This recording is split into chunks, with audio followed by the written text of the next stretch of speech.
All right, good evening, everyone, and welcome to our webinar tonight, the Functional Behavior Assessment, FBA, and Behavior Intervention Plan, BIP Essentials for Families. My name is Mary Beth Harrison Cunningham. I'm the manager here at the Family Resource Center, and we are very excited to have two presenters with us this evening, Lori Creighton and Cynthia Kirschenbaum, and they will be our presenters tonight. And I'm going to go ahead and let them get started. Welcome. Thank you so much. We also have Mary McGreevy behind the scenes helping us with the presentation today, and we're grateful that this was such a wonderful collaboration between our three teams. Today, as we spend our evening together, and thank you so much for coming out and spending this time with us, we have three outcomes that we're hoping that you'll be able to walk away with. The first being that we're going to talk about the functional behavior assessment, that process, and what that means, looking at underlying causes and functions of a behavior that impact students' social, emotional, and/or academic learning. We're also then going to move into the Behavior Intervention Plan, or BIP, that focuses on being able to use positive behavioral interventions and supports to address behaviors that are interfering with the student's learning. And finally, you have already received in the email that Mary Beth sent out to you a one-page document that has links to resources that help you further understand the FBA and BIP process that we hope you'll find very helpful as we move through this time together, as well as for you to explore after our presentation. So we like to start with a grounding activity to bring us together. And the first one that we're going to do is called This or That. The first picture, as you can see on the left side of your screen, is a laundry basket with clothes folded beautifully. And on the right side is a pile of laundry that has built up over time. What we would like for you to do is just think about which picture resonates most with you.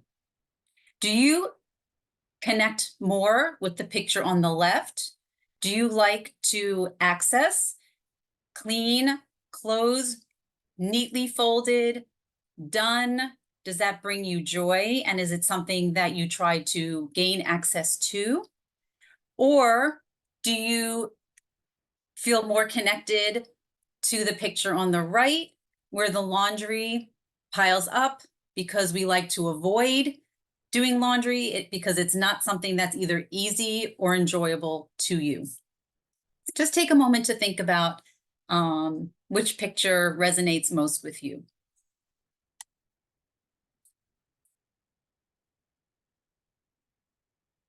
Then moving on to this second This or That, on the next slide, we have two pictures that describe two different types of activities.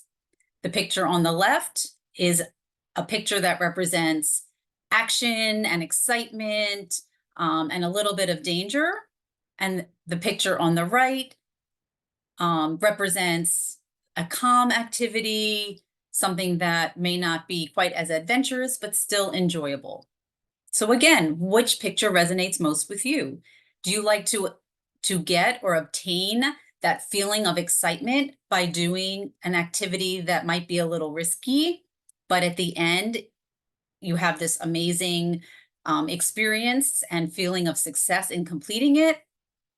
Or do you like to avoid those types of activities and on the right, feel more connected to an activity that is a lot more safe, that brings people together in a calm way, in a beautiful setting, like something like a park? Again, just something for you to ponder.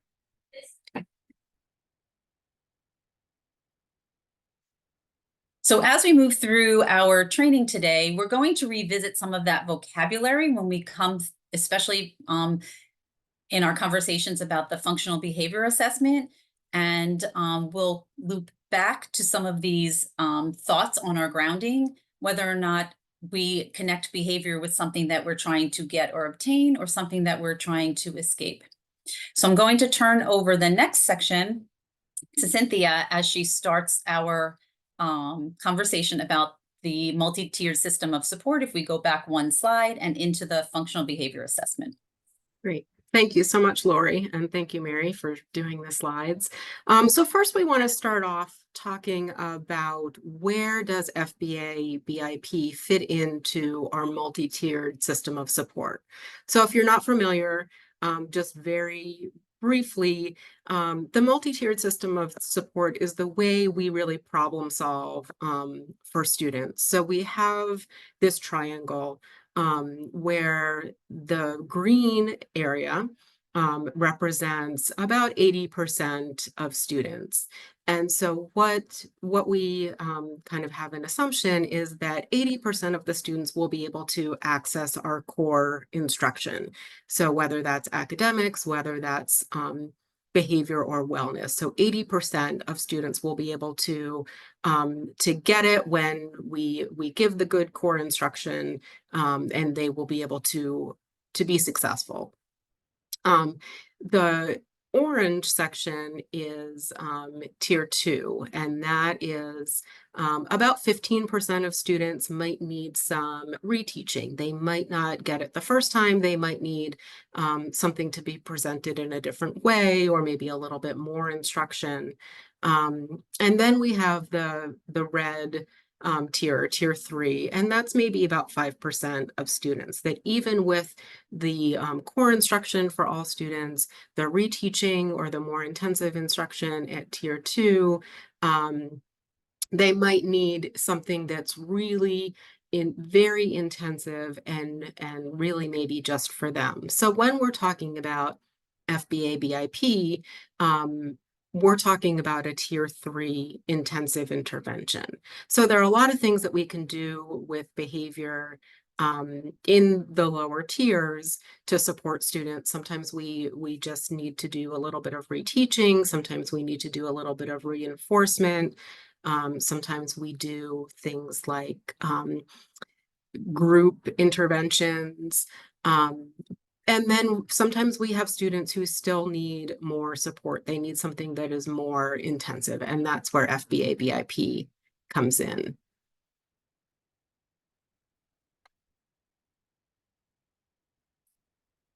So we also want to kind of talk about how we think about behavior. So what do we know about student behavior? We know that behavior is communication, and that behavior serves a function. And when we're talking about function, we're really talking about it as the reason or the thing that the behavior is trying to communicate.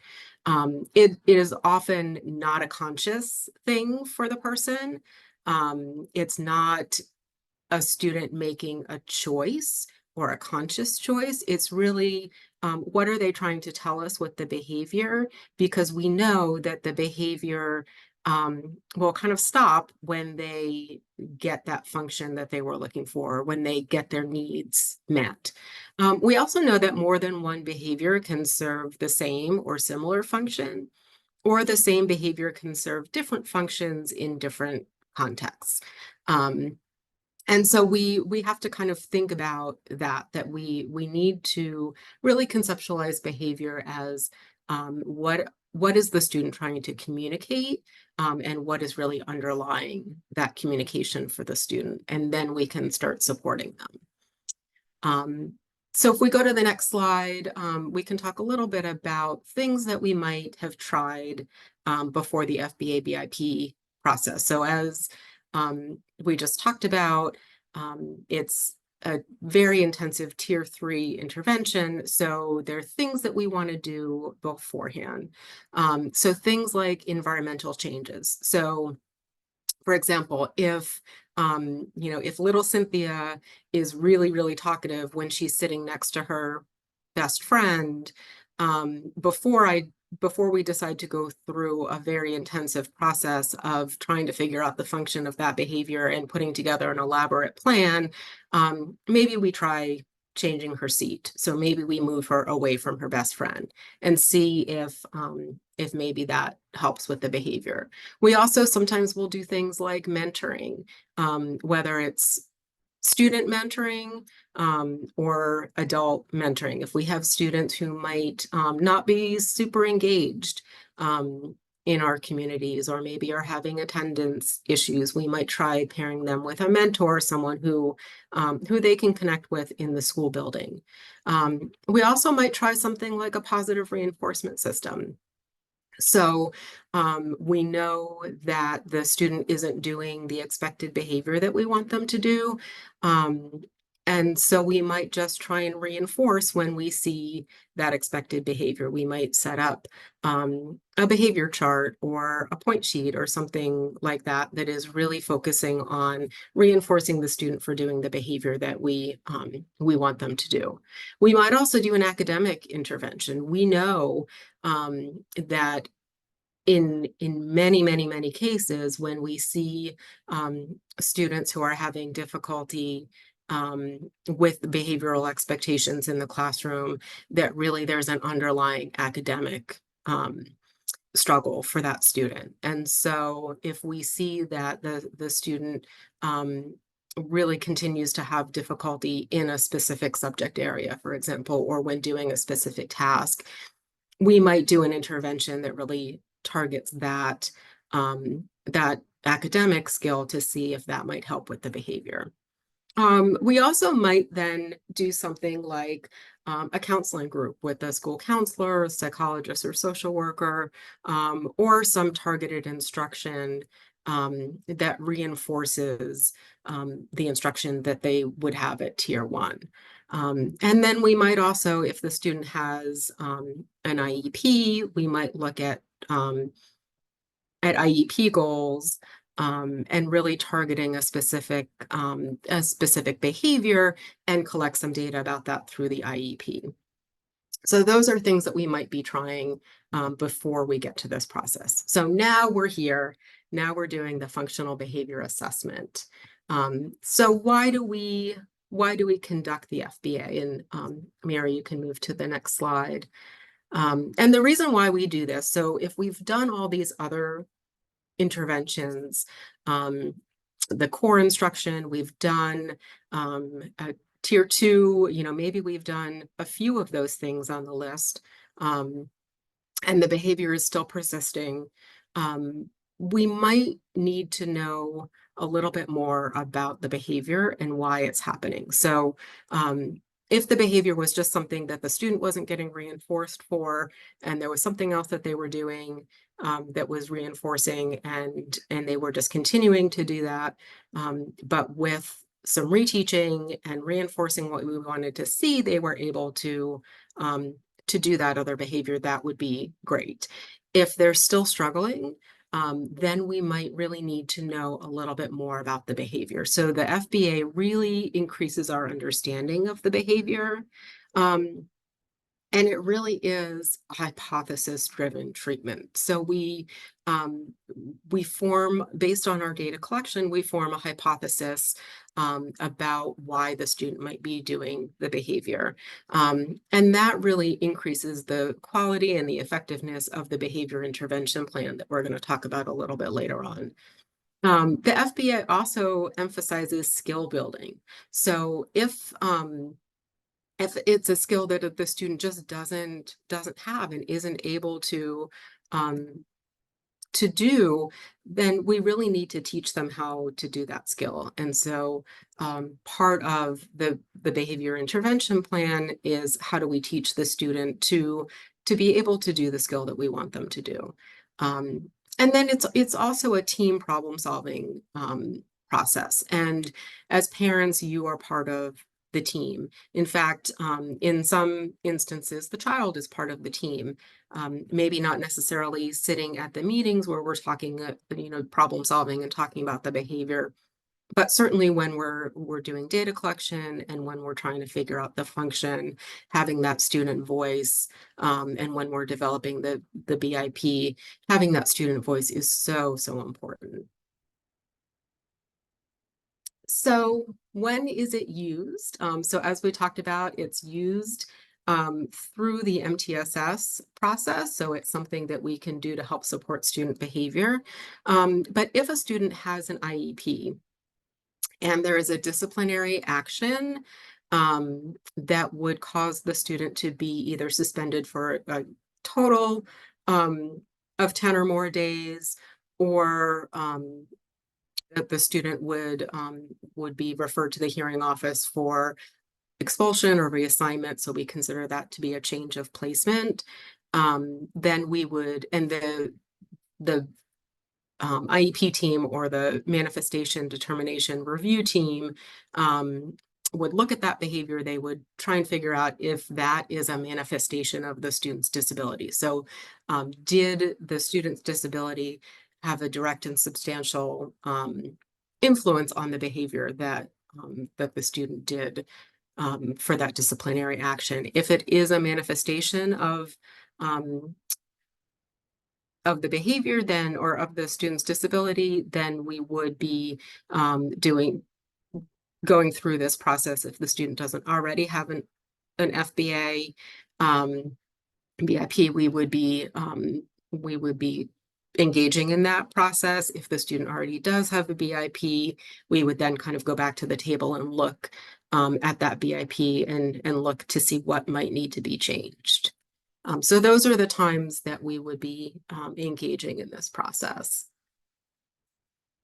So let's say we're there. We're at the point where we want to engage in the process. You know, why do we want to do it? Well, it increases the ability to predict where and when the problem behavior will occur. So we're looking for patterns of behavior. So we really wouldn't engage in this process for a behavior that only happened once or happens very infrequently and is maybe a low-level behavior. So we're really looking for those patterns, and in those patterns, we're really trying to identify the motivation or the function of the behavior. And if we know that, then we can develop a better intervention plan. So in order to start the process, we kind of have two different ways to start. We want to review all of the data, but I do want to just make sure that I say that this is a process that we can engage in for students who have IEPs or 504 plans, or still have a disability, and also students who do not have an identified disability. So we can do this for students who have IEPs or 504s, and those students who do not. So we want to start with a review of all of the relevant information. So that might be at a meeting, such as an IEP meeting or a local screening meeting or a 504 meeting. It really could be in any type of meeting, an MTSS meeting, but looking at the data to talk about what's going on with the student and their behavior. And then we want to decide then, do we have enough information to start the FBA process, or do we need more information? And when we're talking about more information, we really want to have information at the table that identifies the interventions that we've done before, but also helps us to build that hypothesis. So we really want to have data that shows some of the things that are happening when the student is engaging in that behavior, and also things like how often that behavior is happening. So then we kind of start to think about whether or not we need to have consent for this process. So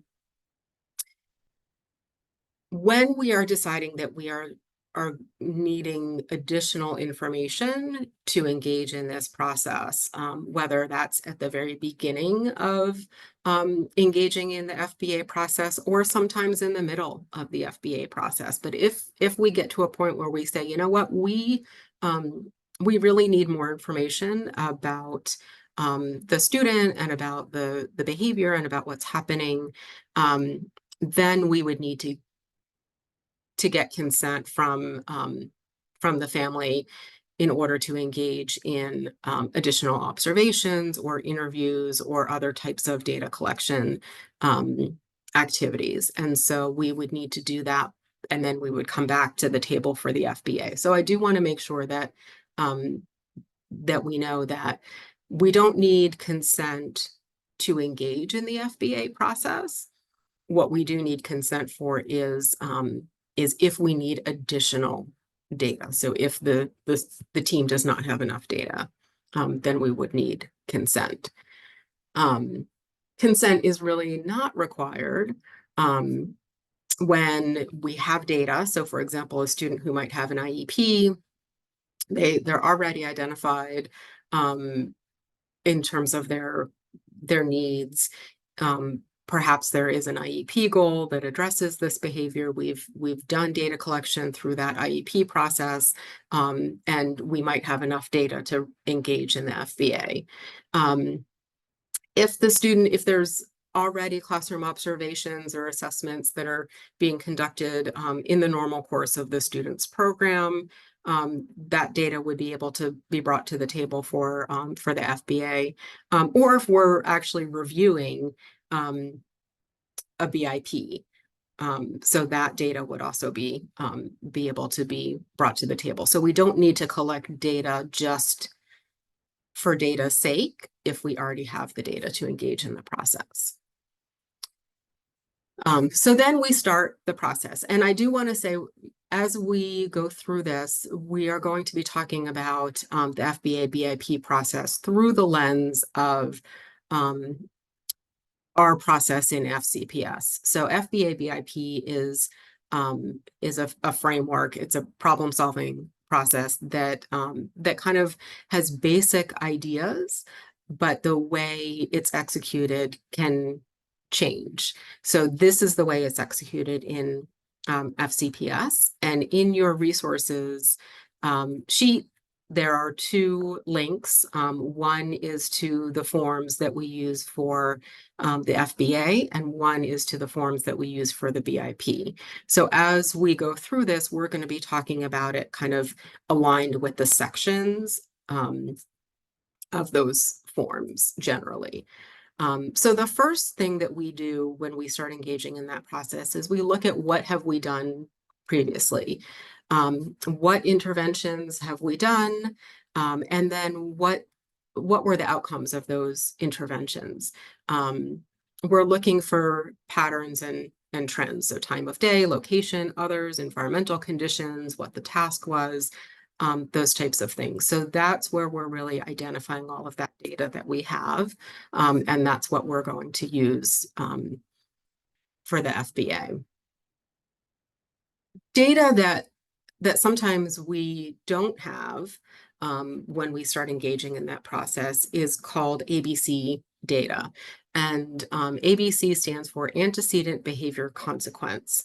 And so we want to really know, in order to really understand the function of a behavior or what the child is saying, we really need to know what happened before the behavior, and then we need to be able to see the behavior, and then we need to be able to see what happens after. And when we're talking about consequences, we're not talking about what was the punishment. What we're talking about is what was the natural thing that happened after the behavior. So a student is given a math sheet that's too hard. They crumple it up and throw it and say, I'm not going to do this. And the teacher says, go to the office. So what happened was the student was presented with a difficult task. The behavior was the student crumpled up the paper and threw it on the floor. And then the thing that happened immediately after is the student was kicked out of class. So we can kind of assume from that antecedent behavior consequence chain that maybe the function of the behavior was escape. But let's say the student is told to leave class, and the work that the student was supposed to do goes with them, and they sit in a quiet place and they do the work. So then we know that maybe the function isn't escaping that difficult work. Maybe the function is something else. Maybe the function is trying to get to a quiet room, so escaping the loud environment maybe of the classroom. Maybe there was something the student is escaping attention from others being in the large classroom, whatever it might be, we really need to kind of follow the behavior down the hall to see where it ends. So that's something that we might not have when we're starting this process, especially when the student is a student who is in general education, and we just don't have that type of data for them. So that might be something that we're looking for. And that type of data really helps with identifying the function. So the next thing that we really want to look at when we start off is we want to identify the student's strengths. So we want to make sure that that we're looking at the whole student. We're not just looking at the behavior that the student is exhibiting. We want to make sure that we're identifying where the student is really strong, where the student is really successful, where that behavior might not be happening, because that can really help us when we're developing our behavior intervention plan. That can help us understanding the strategies that might be able to help us with some of the environmental modifications. And that's really a great place for us to start when we're thinking about this process. Then we start looking at the problem behavior in a little bit more under a microscope. So what does it look like? What does the student say or do? What might be getting in the way of the student doing what they're supposed to be doing? And then how does the behavior start? So we really want to make sure that we are we're looking at the behavior from all angles. We do what we make it moo. And so we want it to be measurable, observable, and objective. We want to describe the behavior in a way that anyone walking into a room will be able to know when the behavior is happening and know what it looks like. So we do that a number of ways. So we really kind of get in the weeds with the behavior. So first, when does the problem behavior occur?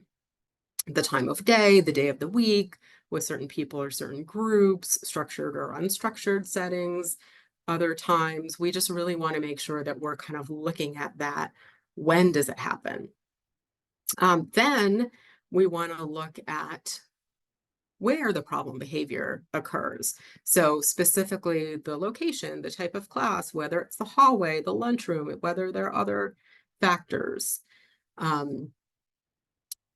And then we really want to look at how often the problem behavior occurs. And this is where we're getting a frequency count. Now, sometimes the problem behavior only happens once a day, but it happens for 3 hours. So certainly we would want to know how often, but we also want to know things like how long and what the intensity is, because we're going to then use that information to really determine whether our plan is working after we've developed the behavior intervention plan.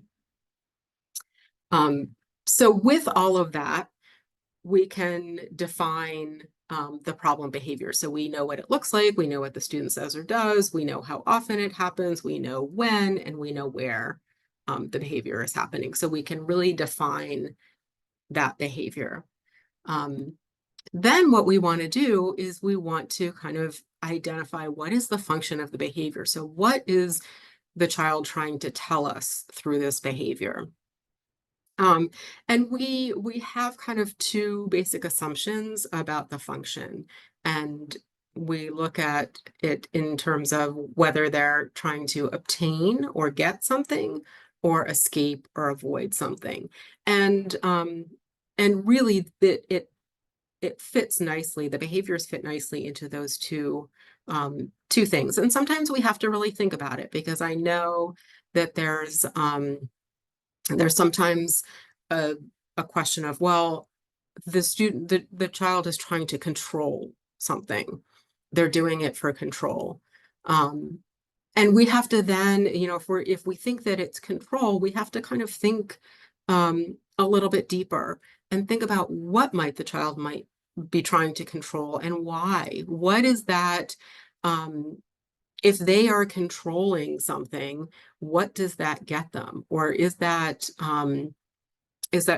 child escaping something? if they have that control. So we really do want to break it down even further, because we can't see whether a child feels like they're in control or not. But we can see if they're able to obtain or get something, or if they're able to escape or avoid something. We also have to remember that behavior may have multiple functions and multiple causes. And throughout the FBA process, we kind of narrow it down. We want to make sure that we are very focused in this FBA and the BIP. It might be that there are 10 behaviors that we're concerned about and 15 functions that it might be. But we want to try and work on things in small chunks, because when we're doing a BIP, it's not the same as an IEP goal that would be for a year. A BIP and the outcomes of a BIP, we really want them to be very targeted and not for a long time. So we want to make sure that we're not trying to, like, change all of these behaviors at once. We want to make sure that we're being very targeted in what we do. So the next slide is a little graphic of what this looks like. So we have the problem behavior. We see that it's to obtain or get something, and we call that positive reinforcement. So they're being reinforced to do the behavior again by getting something. Or we have the escape or avoid something, and we call that negative reinforcement. So they don't like math class, they do a behavior, they get to leave math class. So that's called negative reinforcement. And what that means, negative reinforcement is not punishment. Negative reinforcement just means that the thing that they don't like or they have negative feelings about is then moved, taken away. So it's not added, it's taken away. So that's negative reinforcement and positive reinforcement. And then the things that we can see are they trying to obtain or get a sensory or stimulation? Is it social? Is it tangible or an activity? So for example, a room is very loud and the student covers their ears. That's telling us that that they're trying to avoid that loud sensory experience. Or if a student is making jokes in class and is trying to get lots of attention from adults and peers, or does get lots of attention from adults or peers for making jokes or comments in class, that would be that they're getting that social attention from peers or adults. And then with the activity, we often see avoidance of certain tasks. It might be avoidance of academic tasks. It might be avoidance of people. It might be avoidance of homework, something like that. So that's that escape avoid. So this is really how we're looking at the function. So then the next thing that we do, once we kind of have an idea of what the function might be, we develop what we call a summary statement or a hypothesis. And this is a very, very succinct, simple statement. It's really just what we see here on this slide. So when and where the student does the problem behavior to get, obtain, or escape, avoid what. So for example, in math class, when independent work is given, Cynthia breaks her pencil and yells, "I don't want to do this anymore," so she can escape the difficult math task. That's our hypothesis that talks about what the antecedent is, so what the conditions are, what the behavior is, and then what the function is. And you'll see how we really use this to build our behavior intervention plan. So once the team has kind of talked about all of that, we have this step called validation. And it's really just a discussion. Do we have enough information to plan an effective intervention? So can we go right to a BIP? Or do we need additional information? And sometimes you get to the end and you say, you know what, we kind of have a good idea, but maybe there were two functions that we were thinking about and we're not quite sure which one it is. So we're going to go back and take a little bit more data. I do want to say though, when we do things like that, when we're taking data, it's not 6 weeks of data in this case, it's really maybe a week. Because we want to come back to the table as quickly as possible because we know that this is a behavior that is significantly impacting a student. And so we want to really make some quick but informed decisions. So if we decide not to go right into a BIP, we want to make sure that we're coming back pretty quickly so that we can develop the BIP. Ooh, that was a lot. And I do have to say that sometimes it really does feel like a lot, or a lot of times it does feel like a lot when you're in the meeting. And so I just want to kind of acknowledge that this is hard work. And we really do a lot of introspection. We really want to make sure that we are looking at the behavior in the best way that we can to help support a student. So when we're engaging in this process, sometimes it's because of the result of some significant disciplinary issues or continued issues that might be really difficult for families. But the purpose of doing the FBA is to really understand what that behavior is communicating, and then what can we do to help support the student. So it really is not a punitive measure. It's really to make sure that we are supporting the student and helping them grow to be able to get the most out of their schooling and their social experiences and their education. So take this opportunity in the Q&A if you have questions, if there's something that you don't quite understand or want to revisit. We will be going through the Q&A at the end, but we do want to give you a few minutes just to kind of make sure that you have that you can put those questions down.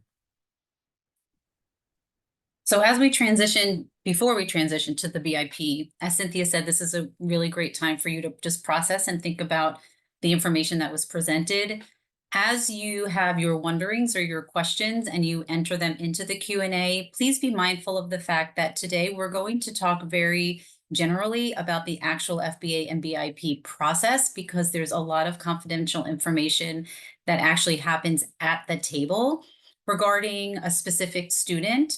And we will not be addressing those today. If you do have specific questions about the process regarding your student, we would encourage you to reach out to your child or your student's school team. If they have an IEP, their special education teacher, if they have a 504, the school counselor, or their general education teacher, that we want to be just respectful of everybody's confidentiality. And so questions today that we get to answer will be more on the process and not on specific student concerns that you might have. Just give you a moment to write down some questions and then we'll move into the BIP.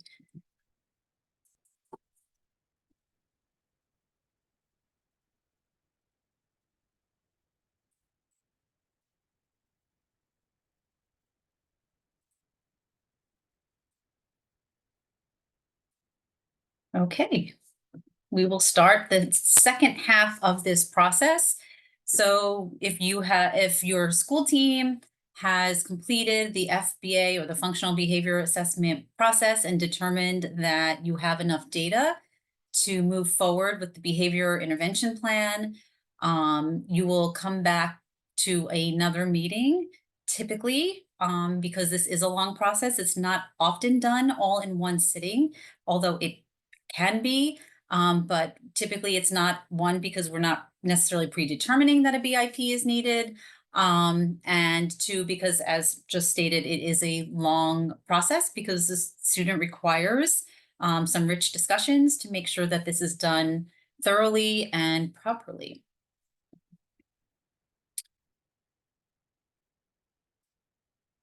So this is what the BIP process is. It's actually a plan for teaching and reinforcing a replacement behavior that needs to serve the same function as the problem behavior. So if the problem behavior includes, as Cynthia gave as an example, a student, leaves a classroom often enough where they then start missing instruction because they're trying to escape the noise of the classroom. The plan is going to incorporate that same function of escape, but we'll try to do it in a more pro-social way. Maybe they're not yelling as they're leaving, or we're creating a space for them that allows them to still access instruction, but it is a little quieter. And that might go back, as Cynthia mentioned earlier, to looking at environmental factors and other components of the IEP for some accommodations that also might support the student's needs. We also look at the skills the student needs to develop, because this is where we're going to be teaching them those skills.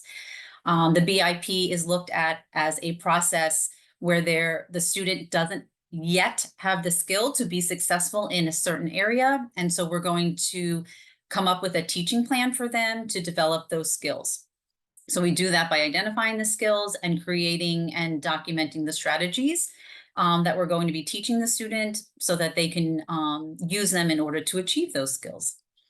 We're also going to identify some proactive and reactive environmental modifications to make sure that we provide the best opportunities for the students to learn those replacement behaviors, and decide together how we're going to measure the student growth and progress, for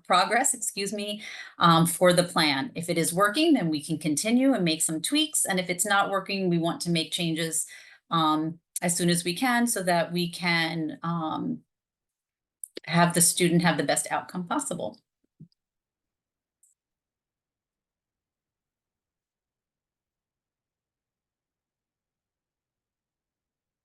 So the next slide. I apologize, it's frozen. I'm Oh, trying to no. move the slide. There it It is. likes this slide. Did it go too far? Are we good? We went too far. I don't know what's happening. Sorry. Now it won't go back.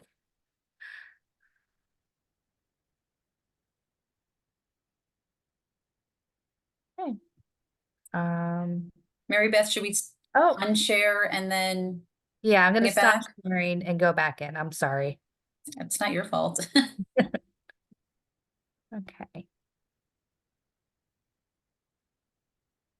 Thank you for your patience.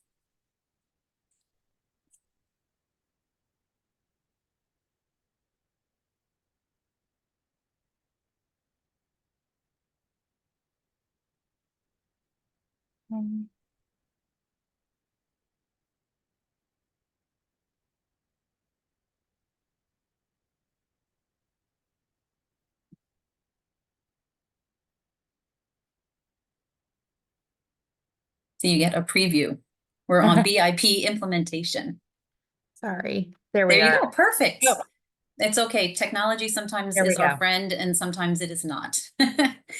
Okay, so after we begin the BIP process and understand the purpose of it, we want to make sure that we have the implementation plan completed with fidelity and that we have the right data to be collected. So as we go through this process, we want to make sure that we identify what needs to be modeled and what needs to be taught, how we're going to implement the plan with regards to being able to provide consistency with the teaching strategies.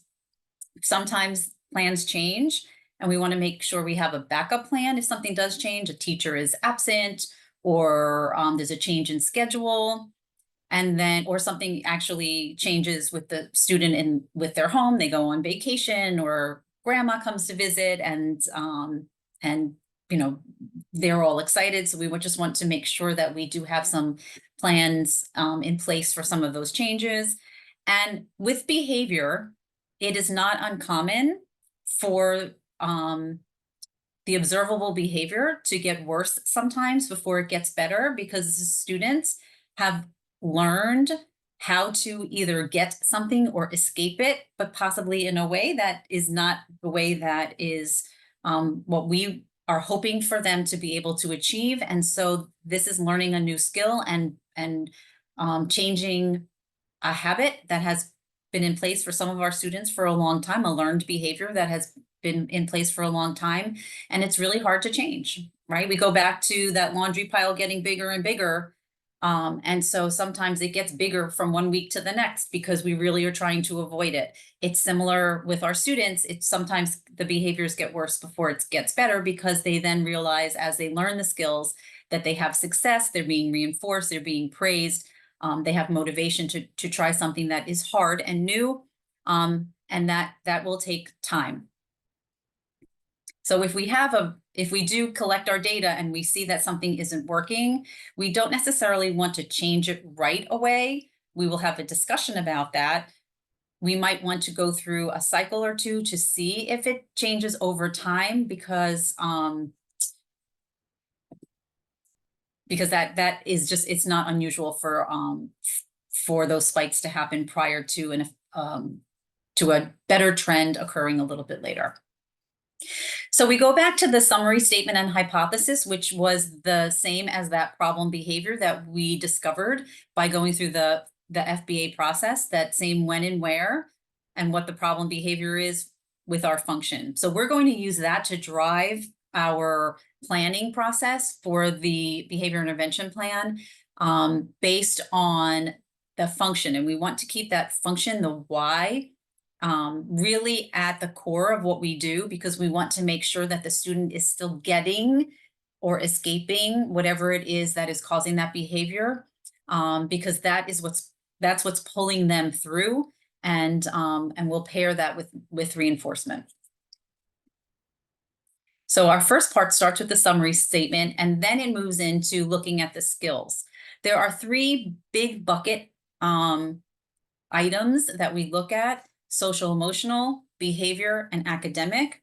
If a student has strong skills in some area, we certainly want to have some strength-based learning going on. We want to identify, as they were in the function, what those are and work from there, and then build some of those skills that are interfering with their ability to show the behaviors that they know that they want to achieve later on. So we want to focus on those skills, and we pair the skills with the actual hypothesis. So we may have students who have challenges in many of these skill areas, but as Cynthia mentioned, we really want to focus in on, we're kind of looking from the moving from that balcony view down all the way to a real focal point right on the stage, and work from there. We often describe this process almost like a domino effect. There are maybe multiple factors that are lined up that are causing some of the behaviors. We want to look at that first one at a time, if possible, sometimes 2, but typically 1 at a time, so that as we work through that one behavior, it may positively impact the next, and kind of knock down the other dominoes behind it.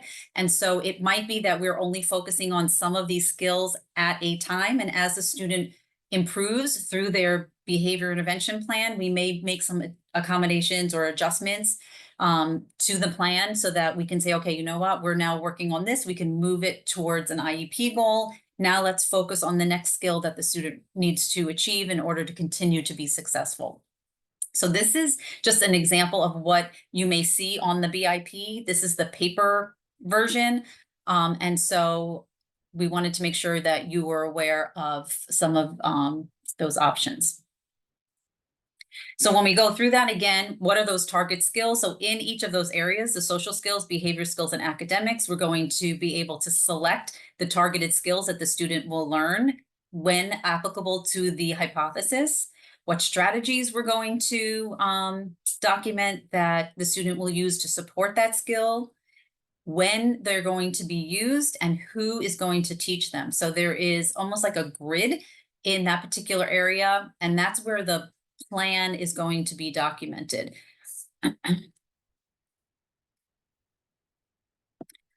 Once the team creates the plan, where things are going to be taught, what exactly is going to be taught, who is going to teach it, we then will identify that actual measurable goal. So we go back to that hypothesis statement and identify the when and the where. And instead of the problem behavior, we now are going to state what the replacement behavior is going to be. So it's going to look quite similar, but that one area is going to change. So by identifying the replacement behavior, we're going to identify what we're going to work on. So once we do that, we're going to pair it with the function, whether it's get or obtain or escape and avoid, and make sure that the measurable goal aligns with the hypothesis, so that we're addressing the same problem behavior that was identified through the FBA process.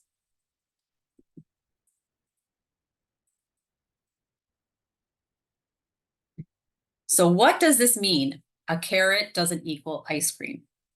So when we're choosing a replacement behavior, right? Let's say I really want ice cream, which I pretty much want every single night. If I say, you know what, I'm not going to have ice cream tonight, I'm going to eat a carrot instead. I can share with you, at least for me, that's not going to meet the same need. The carrot does not satisfy my same desire or want for something as sweet and delicious as an ice cream sundae with brownies underneath. So when we come up with a plan for our students, we need to not necessarily provide them the brownie ice cream sundae, but we do need to provide them some sort of replacement behavior that's going to meet that same need. So we're going to teach it, we're going to reinforce it, and then we're going to build upon, again, those skills that they already have to get them to a place where they feel like what they are now achieving is just as wonderful because of the intrinsic and external feedback that they get, just as wonderful as that ice cream sundae or whatever it was that they were trying to get or obtain through their behavior. And again, this is a process. This takes time. And as Cynthia shared, it is typically designed for a short-term target intervention. Short-term doesn't necessarily mean a month. It should be, though, something that has a very realistic outcome. And if it doesn't have a realistic outcome, then we may have to go back and make sure we have the proper function identified and a realistic replacement behavior identified. It just means that something that we have put into the plan may not be a reasonable outcome for the student or match the function. So we may have to go back to the FBA process again. So while we're going through this, those environmental modifications, again, we're going to, we're going to go, yep, right there, perfect. We're going to, as part of our BIP, identify some proactive and responsive strategies to support the use of the replacement behavior and discourage the use of the problem behavior. And that might include something like giving the student more attention, or deciding where they need to sit in the classroom, if they need some other sort of accommodations that are also on their IEP. So we're not just looking at the behavior and what we're teaching, but also those other factors that impact our students' learning, and not only learning academically, but their social emotional learning as well. For some of our students, we do need to consider an emergency plan. So the FBA and BIP process, as shared earlier, is that tier 3 intervention. So we've tried other interventions first, whether it's environmental modifications or a curriculum to try to teach some of those skill deficit areas, or a counseling group.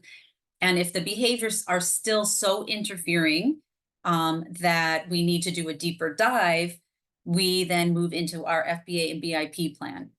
While in our discussion for our behavior intervention plan, if we feel that the behaviors also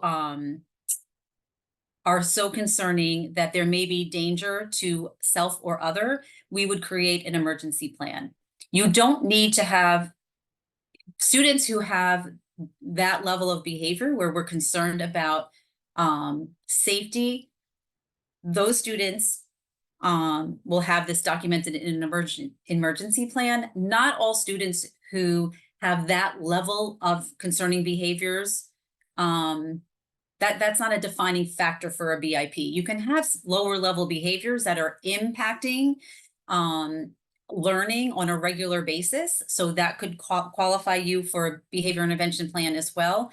However, for some of our students where the behaviors are so dangerous to either themselves or others, we do want to make sure an emergency plan is in place, and that gets attached to an IEP if the student has an IEP, or can be part of the student's file if it's for a student with a 504 or a student who doesn't have any sort of special education support. So we want to make sure that that gets addressed if the behaviors are that concerning. So moving on, we've created a plan. We have all these wonderful intentions of being able to put things into place, but how do we know if the plan is working? So we need to be able to have some sort of markers along the way to monitor progress. So first, we're going to identify what data is going to be collected. So as shared earlier, if we're talking about a certain behavior that doesn't happen as frequently but is intense, we might want to collect some frequency data, but we probably also want to collect potential duration data, how long the behaviors are lasting, and maybe even have a rating scale about the intensity. If it's a behavior that happens very frequently, then we might want to have a frequency count for the data. With that, we also want to determine how often we're going to collect the data.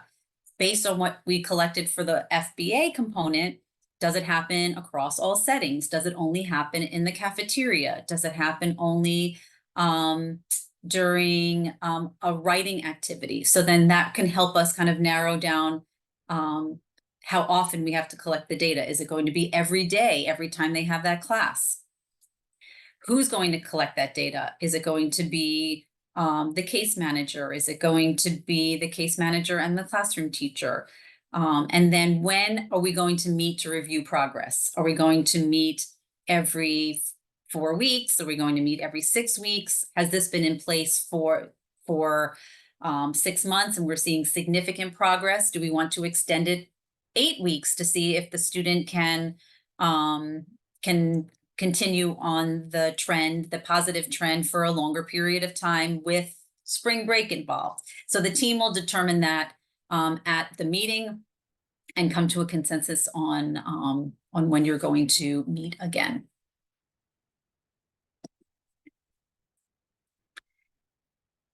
So one of the last parts of the behavior intervention plan is what we call the measurable criteria. So what is our goal? How do we want to determine the positive outcome for our plan? So using baseline data, we want to be able to identify a target decrease in the problem behavior. So if a student exhibits a behavior 10 times a day, and this is the first time we're meeting because we're just writing the plan together, is it really reasonable to say, okay, we're going to meet in 6 weeks, and in 6 weeks, we're not going to see the problem behavior at all? Well, probably not, because we've never taught the replacement behavior to the student. So what would be reasonable? And that is something that the team would determine together. So maybe you would pick from 10 times down to 6 times or down to 4 times, depending on the plan that you write and the decision that the team makes. And that would be documented in the measurable criteria section. So as we're documenting a decrease in the problem behavior, or our goal for a decrease in the problem behavior, we also want to make sure that the student is able to exhibit the replacement behavior.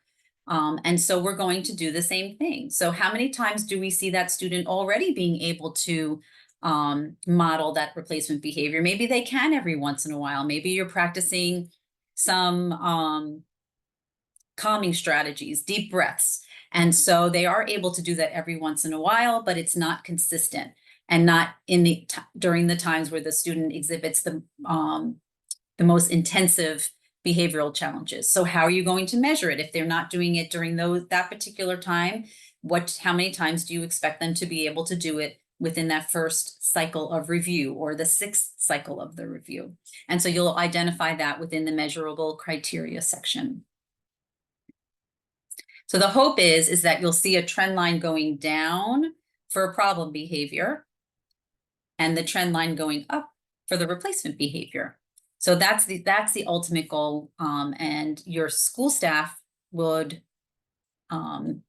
should be able to show visually or in a chart or in a graph the outcome of the measurable criteria. And again, when will you meet to review this progress? You as part of the team will decide how often you want to meet to review the student's progress, and it really depends on the intensity of the behaviors, the impact the behavior is having on the students' learning or the learning of others. But we definitely recommend that, especially at the beginning of the process, you meet more often. And then as the student makes gains and is able to exhibit more of those replacement behaviors, that's when we would see typically an extension of time between one review to the other to see if they're able to sustain that over a longer period of time. And then every time you come back together to the table, you will review the data and make the determination based on the data, what needs to be revised. Does the BIP need to be tweaked or changed? Do we think we have the wrong function? Because it is a hypothesis, meaning it's an educated guess based on data. Sometimes we're wrong, or sometimes it changes. We've gotten the first part of the challenge down pat, but now we're on to kind of the second part of a behavior chain, and we want to make sure that we're able to address this new function, and we may have to revisit the FBA process. And again, that's all done at the team meeting. And then it starts again. So here we are. We've processed through what the FBA is, the different components, processed through what the BIP is and the different components. And now we can just take a moment to process it all. So as we take some time to think about the information that was just shared, which was quite a bit, we want to give you a moment to just think about connections that you're making, questions you still have, and put those in the chat, because we're going to use the remaining time together to answer those questions and hopefully provide some clarity around some things that maybe weren't so clear in the presentation. And again, just as a reminder, we'll be answering questions in a more broad context, not student specific, because those questions, we encourage you to direct them back to your school teams, and hopefully they'll be able to provide some guidance for you. So we'll give you a moment to write down some questions, and then we'll come back together. And just for clarity, the questions are in the Q&A and not on the chats. Yes.